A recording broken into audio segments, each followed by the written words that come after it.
নমস্কাৰ জুবিন সমন্বয় ক্ষেত্ৰ সোণাপুৰত শুনিছোহে কিবা এছপি বান্ধি দিয়া বুলি পেলে মই মুখ্যমন্ত্ৰী মহোদয়ক অনুৰোধ জনাইছো প্লিজ এতিয়া আৰু কেইদিনমান ৰখক না আৰু জুবিন সমন্বয় ক্ষেত্ৰ যদি তাত নিৰ্মাণ হৈ যায় তেতিয়াতো এছপি নিজে লাগি যাব হেতু কৰিবই লাগিব কিন্তু এতিয়া অকমান মুক্তভাৱে থাকিব দিয়কচোন আমি এতিয়া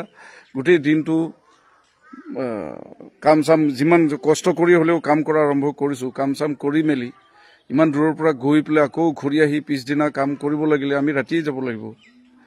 গতিকে অনুৰোধ জনাইছো অকমান কেইদিনমান আৰু অকমান মুক্তভাৱে থাকিব দিয়কচোন আৰু জুবিনে এনেও মুক্তভাৱে থাকি ভাল পাইছিল আৰু জুবিনক আমি ৰাতিয়ে লগ পাইছিলো সদায় গতিকে হেবৰ কথা ঠিক আছে গতিকে যদি কোনবাই আইন শৃংখলা তাত ভংগ কৰিছে বা কোনোবাই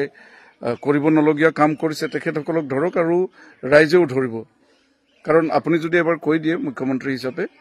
বা চৰকাৰৰ প্ৰশাসনিক বিষয়ে যদি এবাৰ কৈ দিয়ে যে এনেকুৱা কথা তো হেতু এছপি কৰক যে এটু নকৰিব হেতু নকৰিব কিন্তু নাযাব